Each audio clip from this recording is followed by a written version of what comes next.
Hello everybody. Now we start electric field. तो electric field क्या चीज़ है? तो देखो, जैसे मैंने बताया था पहले भी आपको, एक हैवी चार्ज जब होता है तो उसके चारों तरफ क्या होती है? Electric field line. ठीक है। तो अब यहाँ पे मैं कोई एक टेस्ट, यहाँ पे टेस्ट चार्ज रखते हैं तो क्या करेगा? वो फोर्स को फील करेगा। तो electric field, definition of electric field, तो electric field is the space around the charge in which its effect can be experienced by another test charge. तो क्या समझ आया? तो electric field is the space around the charge in which its effect can be experienced by another test charge. मतलब कोई दूसरा charge force को feel करेगा, जैसे कि ये वाला चार्ज है, फोर्स को फील कर रहा है। ठीक है। Now electric field intensity. Electric field intensity मतलब इलेक्ट्रिक फील्ड कितना पावरफुल है। तो ये चार्ज, टेस्ट चार्ज जो है, जितना पास होगा उतना इलेक्ट्रिक फील्ड ज़्यादा होगा, और जितना दूर होगा उतना इलेक्ट्रिक फील्ड कम होगा। तो इलेक्ट्रिक फील्ड इंटेंसिटी डेफिनेशन आ रही है, electric field intensity at any point. Point कौन सा हो गया? This is the point, here the test charge is q naught. तो electric field intensity at any point in an electric field is defined as the force per unit test charge at that point. ठीक है। तो electric field E is equal to F upon Q naught. ठीक है भाई। तो और unit of electric field is newton per coulomb, and the second unit is volt per metre. ये जो वोल्ट पर मीटर है, इसके ऊपर मैंने राइट लगा रखा है, तो इसका मतलब है ये यूनिट हम बाद में डिस्कस करेंगे, मतलब अभी अगले टॉपिक में आपको मिल जाएगी। ठीक है।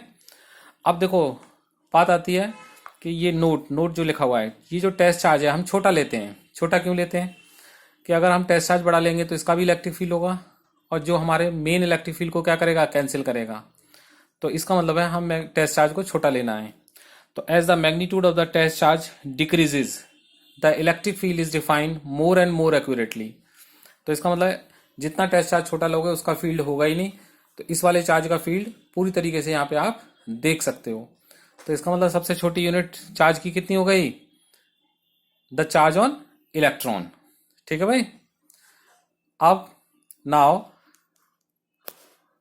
Electric field intensity at any point due to a point charge. तो देखो, ये फिगर आपको दिख रही है। तो चार्ज से हम जैसे जैसे दूर हटते जाएंगे इलेक्ट्रिक फील्ड कम होता जाएगा। तो किस पैटर्न में, कोई फॉर्मूला है आपके पास में?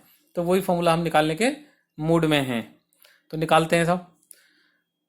तो देखो, ये मेन चार्ज है और here the test charge. Okay. तो force on the test charge, force F is equal to 1/4πε0 Q naught upon R square. Unit vector R लगा रखा है मैंने डायरेक्शन के लिए, because the electric field is a vector quantity. But electric field क्या सीखा है तुमने? Force upon Q naught. तो इस क्यू नॉट को इसके नीचे लेके आओ, तो एफ अपॉन क्यू नॉट क्या मिला आपको? 1/4πε0 Q upon R square, and unit vector is R. तो इसका मतलब ये आपको इलेक्ट्रिक फील्ड मिल गया। अब इलेक्ट्रिक फील्ड का, अब आगे चलते हैं हम लोग। देखिए सेकंड पेज के अंदर। ठीक है। तो electric field E is equal to 1/4πε0 Q upon R square. मैंने ये मॉडुलस ले लिया, तो इसका मतलब दिस इज द मैग्नीट्यूड, जो न्यूमेरिकल पॉइंट ऑफ व्यू से आपको काम आएगा। अब इसमें हम एक ग्राफ खींचते हैं, तो E is directly proportional to 1/r square. तो R वर्सेज E का ग्राफ खींचोगे तो इस तरीके से आपको ग्राफ मिल जाएगा। अब आपका आता है electric field on the test charge due to group of charges. मतलब एक बहुत बड़ा ग्रुप है, जैसे सुपरपोजिशन प्रिंसिपल किया था हमने फोर्स के अंदर। ठीक है। वैसे ही force on the test charge due to group of charges. तो देखो, इलेक्ट्रिक फील्ड कैसा है? वेक्टर क्वांटिटी है, तो ऐड और सब्ट्रैक्ट करना है तो कैसे? According to direction. ठीक है भाई। मतलब चार्ज का साइन यूज नहीं करना न्यूमेरिकल के अंदर, डायरेक्शन यूज करना है आपको। ठीक है। तो जैसे ही देखो, ये चार्ज है Q1, test charge here, electric field is this. Q2 charge, test charge here, electric field is this. ठीक है। तो डेफिनेशन क्या लिखोगे? तो electric field on the test charge due to group of charges is the vector sum of all the electric field due to individual charges. ठीक है भाई। क्या समझ आया? Electric field total electric field on the test charge due to group of charges is the vector sum of all the electric field due to individual charges. तो E is equal to E01 plus E02 plus E03 and so on. हमारा काम इससे चल जाएगा, फॉर्मूले की हमें requirement नहीं है, ठीक है. बाकी हम बात करेंगे न्यूमेरिकल्स के अंदर, ठीक है. नाउ अब आता है आपके पास में सिग्निफिकेंट ऑफ इलेक्ट्रिक फील्ड. तो देखो ये सिग्निफिकेंट ऑफ इलेक्ट्रिक फील्ड कभी कभी 2 मास के अंदर अवेलेबल होता है. तो इससे सिग्निफिकेंट क्या है कि मतलब अगर आपको इलेक्ट्रिक फील्ड पता है तो आप फोर्स निकाल सकते हो, ठीक है. कैसे निकाल सकते हो? तो force F is equal to Q naught into E. तो मतलब direction of force and direction of E is the same here, ठीक है. From the knowledge of the electric field E at any point R, then we calculate the magnitude and the direction of the force at that point. तो मतलब electric field पता है तो हम force निकाल सकते हैं, उसका मैग्नीट्यूड निकाल सकते हैं, उसका डायरेक्शन निकाल सकते हैं. कैसे? F is equal to Q naught into E से, ठीक है भाई. यहां तक क्लियर है. अब नाउ इलेक्ट्रिक फील्ड इंटेंसिटी, ठीक है. तो देखो इलेक्ट्रिक फील्ड इंटेंसिटी में क्वेश्चन कैसे पूछा जाएगा आपसे. जैसे मान लो Q इज ग्रेटर देन 0 है मान लीजिए, तो वो कहेगा इलेक्ट्रिक फील्ड लाइन शो करो. तो जब पॉजिटिव मतलब Q इज ग्रेटर देन 0 का मतलब पॉजिटिव चार्ज हो गया, तो इसका मतलब इलेक्ट्रिक फील्ड लाइंस सरफेस के परपेंडिकुलर होंगी और बाहर की तरफ होंगी. मतलब ये जो पॉजिटिव चार्ज दिखाई दे रहा है तो इलेक्ट्रिक फील्ड सरफेस के परपेंडिकुलर होंगी और बाहर की तरफ होंगी. अब दूसरा क्वेश्चन पूछा जाएगा Q इज लेस देन 0, तो इलेक्ट्रिक फील्ड लाइंस अंदर की तरफ होंगी और सरफेस के परपेंडिकुलर होंगी, ठीक है. और एक पॉजिटिव और नेगेटिव चार्ज का अगर पेयर है तो इलेक्ट्रिक फील्ड लाइन पॉजिटिव से निकल करके नेगेटिव सरफेस पर खत्म हो जाएंगी, अंदर एंटर नहीं करती. तो इसका मतलब electric field line is a discontinuous curve. Magnetic field line magnet के अंदर से पास होती है, लेकिन इलेक्ट्रिक फील्ड लाइन कभी भी उसके अंदर से पास नहीं करेंगी. हाँ भाई, ठीक है. अब इसके बाद में अगर आपके पास कभी 2 चार्जेस के पेयर हैं मान लीजिए, जैसे आपको दिखाई दे रहे हैं ऊपर फिगर में, ये 2 चार्जेस के पेयर दिखाई दे रहे हैं, तो इलेक्ट्रिक फील्ड, ये सब डायग्राम आपको याद रखने हैं. और properties of electric field lines ये आपको बुक से देखना है पेज नंबर 1/43 पे. मतलब electric field line discontinuous curve होंगी, ठीक है. मतलब चार्ज के अंदर कभी भी एंटर नहीं करती. मतलब charge is always resist on the surface of the body, कभी भी अंदर एंटर नहीं करेगा. अब इसके बाद में बाकी इसकी जितनी भी प्रॉपर्टी हैं कि 2 इलेक्ट्रिक फील्ड लाइन कभी कट नहीं करेंगी, क्योंकि कट पॉइंट पे 2 direction of electric field is possible due to a single charge. मतलब एक ही चार्ज की वजह से 2 डायरेक्शन पॉसिबल होंगे, जो कि हो ही नहीं सकता आपका. अब आपके पास आता है, अब हमारे आगे के टॉपिक हम शुरू कर रहे हैं इलेक्ट्रिक डायपोल, ठीक है भाई. अब इलेक्ट्रिक डायपोल, अब इलेक्ट्रिक डायपोल क्या होता है आपके पास में. जैसे इलेक्ट्रिक डाइपोल, डाइपोल मतलब 2 पोल्स, ठीक है ना. तो 2 पोल्स मतलब एक पॉजिटिव और एक नेगेटिव पोल होगा. तो इलेक्ट्रिक डायपोल क्या होता है, जैसे एक नेगेटिव चार्ज है और एक पॉजिटिव चार्ज है, ये आपको फिगर में दिखा ना, एक नेगेटिव चार्ज और एक पॉजिटिव चार्ज, और दोनों के मैग्नीट्यूड सेम होंगे. तो इलेक्ट्रिक डायपोल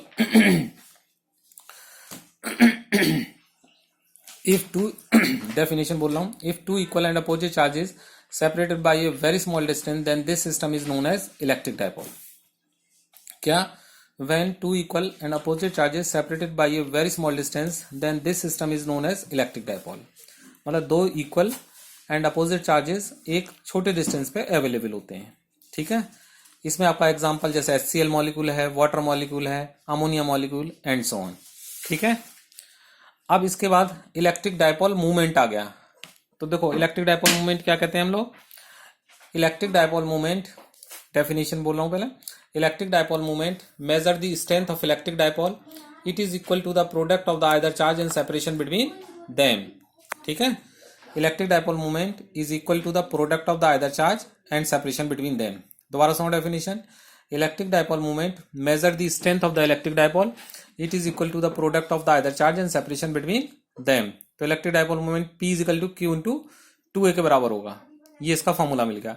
अब देखो P के ऊपर मैंने यहाँ पे एरो लगा रखा है, ठीक है ना, दिखाई दिया.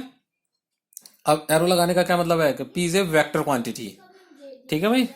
और P अगर वेक्टर क्वांटिटी है इसका मतलब इसका डायरेक्शन होगा. तो तुमको कोई सा डायरेक्शन बताओ आप.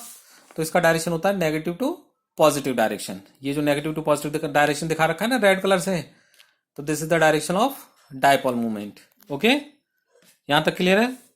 डायपोल समझ आ गया। अब इसमें एक आता है आइडियल डायपोल। ठीक है, आइडियल डायपोल। आइडियल का मतलब क्या है? देखो, अगर हम चार्ज की वैल्यू बहुत ज्यादा हाई ले लेते हैं, बहुत हाई ले लिया हमने चार्ज, और इनके बीच का जो सेपरेशन है वो बहुत कम है मान लीजिए, तो जो प्रोडक्ट होगा dipole moment P equal to q into two a constant हो जाएगा, क्योंकि देखो चार्ज बहुत ज्यादा हाई और सेपरेशन बहुत कम। समझ गए ना भाई? एक चीज बहुत ज्यादा हाई है और एक है ही नहीं, तो मतलब प्रोडक्ट करीब करीब कॉन्स्टेंट ही हो गया। तो इसको कहते हैं हम आइडियल डायपोल। तो आइडियल डायपोल की डेफिनेशन सुनो, ठीक है ना? If the charge on the dipole is too much high, if the charge on the dipole is too much high and the separation between them is very very small, then it is known as ideal dipole, and ideal dipole is of negligible size, मतलब छोटा size होगा। समझ गए ना मेरी बात को? तो आइडियल डायपोल का क्या होगा? साइज छोटा होगा लेकिन प्रोडक्ट बहुत मतलब बड़ा होता है। ठीक है भाई? तो अब इसके बाद में ये आधा टॉपिक हमने कभी करीब करीब कवर किया है, आधा टॉपिक हम अभी हम थोड़ी देर में कवर करते हैं इसको। ओके।